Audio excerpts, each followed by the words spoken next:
விழுப்புரத்தில் கார் வியாபாரிகள் சங்கத்தினர் ஆர்ப்பாட்டம். விழுப்புரத்தில் கார் வியாபாரிகள் சங்கத்தினர் இன்று ஆர்ப்பாட்டத்தில் ஈடுபட்டனர். வட்டார போக்குவரத்து அலுவலகத்தில் ஆர்சி புத்தகத்தை காலதாமதம் செய்யாமல் உடனடியாக வழங்க வேண்டும். பழைய சட்டத்தின்படி வட்டார போக்குவரத்து அலுவலகத்தில் ஆர்சி புத்தகத்தை கொடுத்தவரிடம் திரும்ப வழங்க வேண்டும் என்பன உள்ளிட்ட பல்வேறு கோரிக்கைகளை நிறைவேற்ற வலியுறுத்தி விழுப்புரம் புதிய பேருந்து நிலையம் அருகில் நகராட்சி திடல் பகுதியில் இந்த ஆர்ப்பாட்டம் நடத்தப்பட்டது. இந்த ஆர்ப்பாட்டத்திற்கு விழுப்புரம் மாவட்ட கார் வியாபாரிகள் சங்கத்தின் தலைவர் CBC குமார் தலைமை வகித்தார். மாவட்ட செயலர் AR முகமது ஹக்கீம், பொருளாளர் J பாஸ்கர் முன்னிலை வகித்தார். இந்த ஆர்ப்பாட்டத்தில் ஏராளமான கார் வியாபாரிகள் பங்கேற்று கோரிக்கைகளை நிறைவேற்ற கோரி முழக்கங்களை எழுப்பினர். 7 Green நியூஸ் செய்திகளுக்காக விழுப்புரம் மாவட்ட செய்தியாளர் S கலைக்குமார்.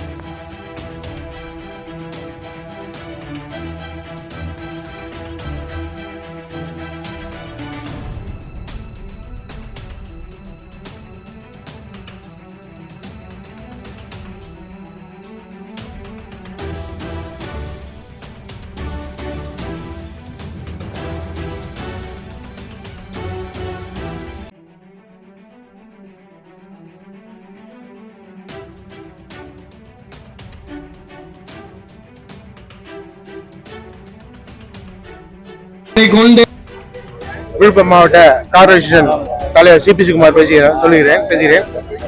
இது Tamil Nadu corporation car use car பண்ணிட்டு இருக்கோம். தமிழ்நாடு முழுவதும் இன்னைக்கு இந்த கண்டன ஆர்ப்பாட்டம் நடந்துட்டு கொண்டு இருக்கிறது. எங்களுக்கு இந்த ஆர்ப்பாட்டம் எதற்கு என்றால், ஆடியோ ஆபீஸில் புக் RC புக்கு எங்களுக்கு முன்னாடி தந்திருந்தாங்க, கையில கொடுப்பாங்க. இப்ப தபால் மூலமா அனுப்புறாங்க. இது தபால் மூலமா RC ஓனர்கிட்ட போயிடுது. இது பெரிய இஷ்யூ ஆயிடுது. அந்த NOC கேன்சல் பண்றப்ப அந்த புக்கு என்ன வழங்க போகுது. அங்க போய் ஒரிஜினல் புக் வாங்குறத போய் கேட்டா அவரும் பஞ்சாயத்து பண்றாங்க. இது பெரிய விஷயம் ஆகுது.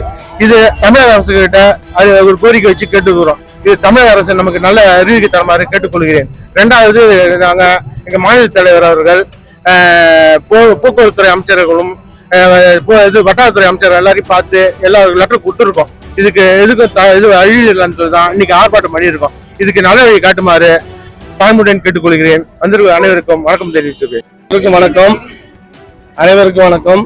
இந்த கவன ஈர்ப்பு ஆர்ப்பாட்டம் எதுக்குன்னு கேட்டீங்கன்னா, நாங்க ஒரு கார் டீலர், கார் வாங்கி விற்க வியாபாரி.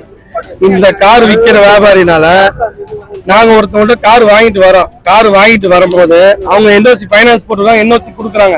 அந்த NOC RTO கேன்சலேஷன் அனுப்பிச்சா அது கேன்சல் ஆகி புக்கு திருப்பி யார்கிட்ட போகுதுன்னா, வாங்கிட்டு வந்தவங்க தான் அந்த புக்கு போகுது. நாங்க வண்டி வாங்கிட்டு வந்து RTO ஹவுஸ்ல ஒரு நாள் 2 நாள் வேலை முடியற வேலை 15 நாள் ஆகுதுங்க. RTO ஹவுஸ் வேலை முடிய கேட்டா RTO கையெழுத்து போடலன்றாங்க, RTO இல்லைன்றாங்க, ஸ்மார்ட் கார்டு இல்லைன்றாங்க. இந்த கார் அங்க போயிருது, கஸ்டமர்ட்டே போயிருது. இப்ப அவங்கள்ட்ட போகும்போது எங்களுக்கு 5000 10,000 கொடுத்தாதான் கொடுப்பேன்னு சொல்றாங்க. அப்படிப்பட்ட சிக்கலுக்கு நாங்க முதல்ல ஒரு கார் எடுத்தா RTOல கொடுத்தா ஒரு நாள்ல முடிஞ்சிடும். எங்களுக்கு ஒர்க் 2 நாள் மேக்ஸிமம் 10 days சேல் பண்ணிடுவோம். இப்ப 2 month ஆகுதுங்க எங்களுக்கு ஒரு வண்டி எடுத்து விற்கிறதுல. நாங்களாம் வட்டிக்கு வாங்கி வியாபாரம் பண்றோம். ஒரு 2 மாசம் வண்டி நின்றுச்சுன்னா எங்களுக்கு வட்டி போட்டா எங்களுக்கு லாபம் கிடைக்காது. எங்க தொழிலே ரொம்ப பாதிக்குது. எங்க வாழ்வாதாரம் பாதிக்குது. மாசம் 2 வண்டி 4 வண்டி 5 வண்டி வித்த இடத்துல ஒரு வண்டி கூட எங்களால விற்க முடியல. இதனால எங்க தொழில், எங்க குடும்பம் பாதிக்குது, வாழ்வாதாரம் பாதிக்குது. அதுதான் இது எங்க மாநிலத்தோட PN சிவகுமார் என்ன சொன்னாரு, இதுக்கு சம்பந்தப்பட்ட ஆணையரை போய் பார்த்து லெட்டர் கொடுத்துருக்கோம். இதுக்கு சம்பந்தப்பட்ட அமைச்சரையும் பார்த்து கொடுத்துருக்கோம். எதுக்கும் தமிழக அரசு செவி சாய்க்கவில்லை. தயவு செய்து இந்த ஆர்ப்பாட்ட கவனத்துக்கு கொண்டு எங்களுக்கு செவி சாய் எங்களோட கோரிக்கை நிறைவேற்று என்று இதன் மூலம் கேட்டுக்கொள்கிறோம். நன்றி, வணக்கம். என் மாவட்ட கார் சங்க செயலாளர். நன்றி.